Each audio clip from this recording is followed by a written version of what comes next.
প্রিয় বন্ধুরা, আমরা ইতিমধ্যে আমরা আসামের একজন ভাই আমরার সাথে দেখা হইল। তো এই বাইরে আমরা জিকার কর্ম এর বাইর বাড়ি কোন জায়গাত দেখিয়া তো মনে ওর ভেরি পর ম্যান, কবি গরিবী অবস্থায় মধ্যে আসয়। এই কাপড়গুলা দেখিয়া আমার খুব বেশি দুঃখ লাগলো। আই এম ভেরি স্যাড এই বাইর এই অবস্থা দেখিয়া। আসসালামু আলাইকুম প্রিয় দর্শক বন্ধুরা, আমরা এই বাইরে এখন প্রশ্ন কর্ম। আসসালামু আলাইকুম ভাইজান। ওয়ালাইকুম আসসালাম।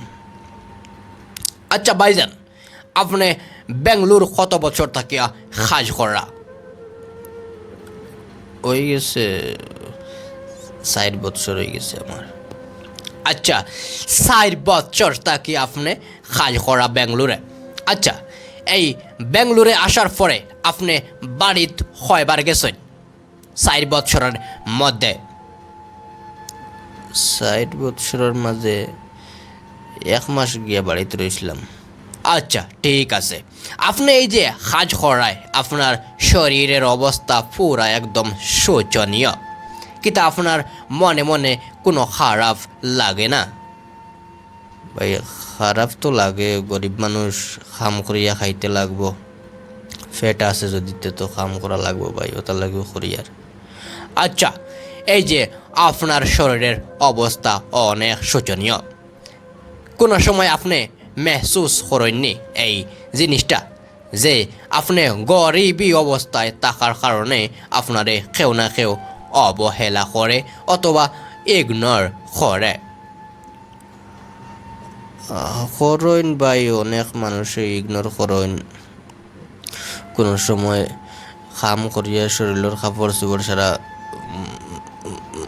মনে করো বরি গেছে, বরার বাদে কোনো সময় দৈনন্দিন মানুষ দাঁড়া দিয়ে যাইতরা তারার ভাবে বোঝা যায় আর কি, যেন আমরা দেখিয়া তারার গিন করের তোরা দূরে হরি হরি আটইন বোঝা যায়। যেমন আমরা শরীরের লগে তারার শরীরের যদি কোনো ছায়া লাগে যায় তাইলে একটু তারার খারাপ লাগে লাগিয়া ওটা কিছু বোঝা যায়, মানে নিজরে তারা অবহেলা করে।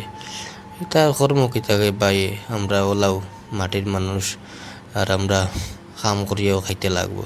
আহারে now I am very emotional এই বাইরের কথা শুনিয়া। আচ্ছা ভাই, আপনার নামটা কিতা কইলাই না?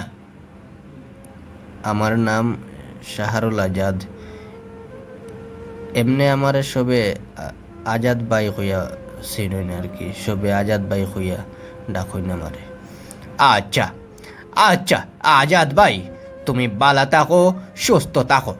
আমি রেগুলার আপনার জন্য দোয়া করি, আপনি আপনার জীবনে অনেক আগিয়ে যান। আসসালামু আলাইকুম।